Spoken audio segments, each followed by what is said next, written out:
Kita pada Cik Kadir, kalau kita nak lonjak ni, bagaimana kita nak melonjak tu? Ruang mana, sektor mana, apa yang kita perlu lonjak secepat sekarang? Cik Kadir. Okey. Kita bakal jadi negara servis, servis industri. Itu akan berkembang dengan pesat. Pertumbuhan baru, sektor pertumbuhan baru. Ya, sektor pertumbuhan baru. PM pun dah cakap. So jadi sekarang ni elemen vocational ni mesti diletak sejak daripada sekolah rendah lagi. Tak boleh tidak lagi dah. Dan daripada situ kita alignkan ke mana anak saya sendiri memang minat area ni, tapi bila di sekolah rendah tidak dapat peluang nak pakai peralatan dan sebagainya. Tu tak boleh, ini tak boleh ya. Sebab itu kita tengok budak-budak lelaki ni dia mundur. Sebab dia orang ni bukan minat belajar, tapi memang minat hal-hal kemahiran. Dan itu saya cadangkan elemen vocational mesti bermula sejak awal lagi. Kemudian kita buang persepsi yang Datuk kata tadi tu, vocational yang kedua.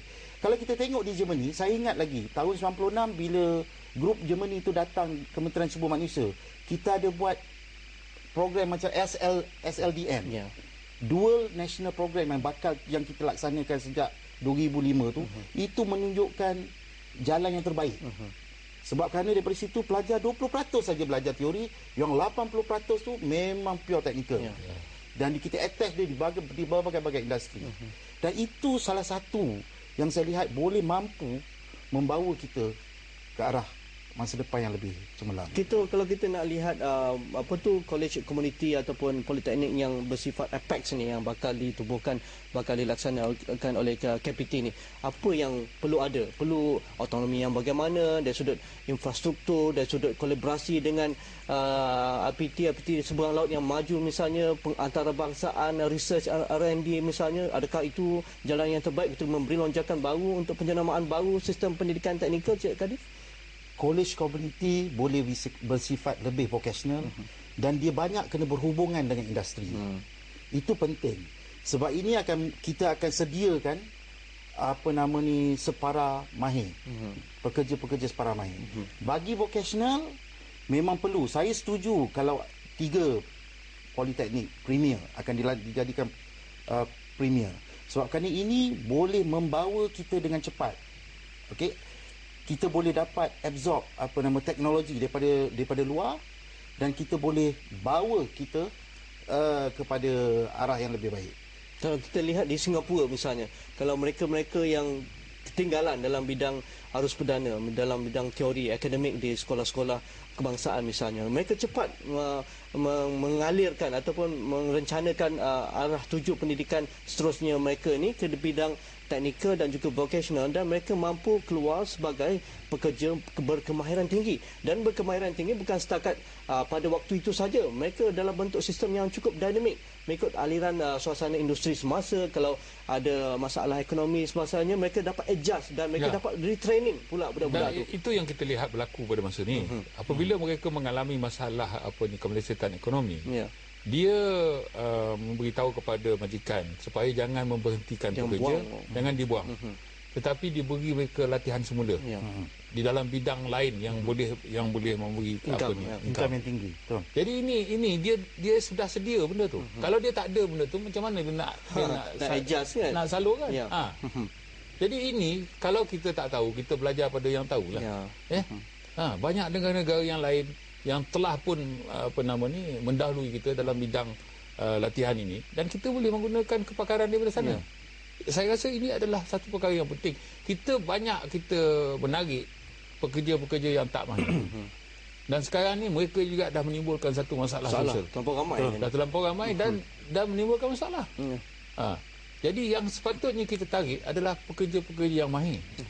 Kerana mereka ni boleh membantu untuk melatih retraining. Itu adalah perkara yang Kalau penting. Pengalaman saya ketika melawat di Germany satu ketika dahulu, saya sempat pergi ke institusi pendidikan teknikal, universiti-universiti tempatan di sekitar Munich dan juga di sekitar kawasan-kawasan bandar seperti Frankfurt misalnya. Saya lihat pelajar-pelajar kita, terutamanya pelajar-pelajar yang bidang teknikal ni, mendapat akses untuk mendapat menggunakan perisian, mesin, sebagainya yang terkini.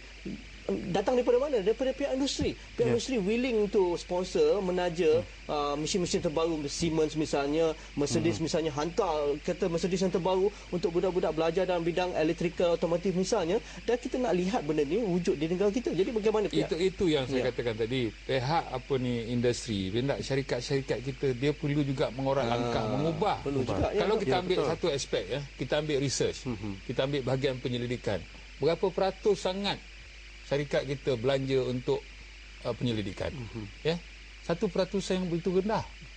Jadi kalau kita melihat perkara-perkara yang macam ni, latihan macam ni memerlukan pelaburan yang tinggi, peralatan yang canggih, state of the art kata orang, baru dia boleh maju. Dan di sini saya mengatakan, kalau misalnya kita tidak mendapat tindak balas daripada syarikat-syarikat yang industri, mungkin di sini GLC boleh membantu. Kalau GLC bagaimana peranan yang boleh dilakukan untuk? GLC, kita ada banyak GLC di bawah khazanah, ada berapa banyak kan. Dan mereka ni boleh membantu dalam bidang menyediakan peralatan-peralatan dan juga prasarana lah.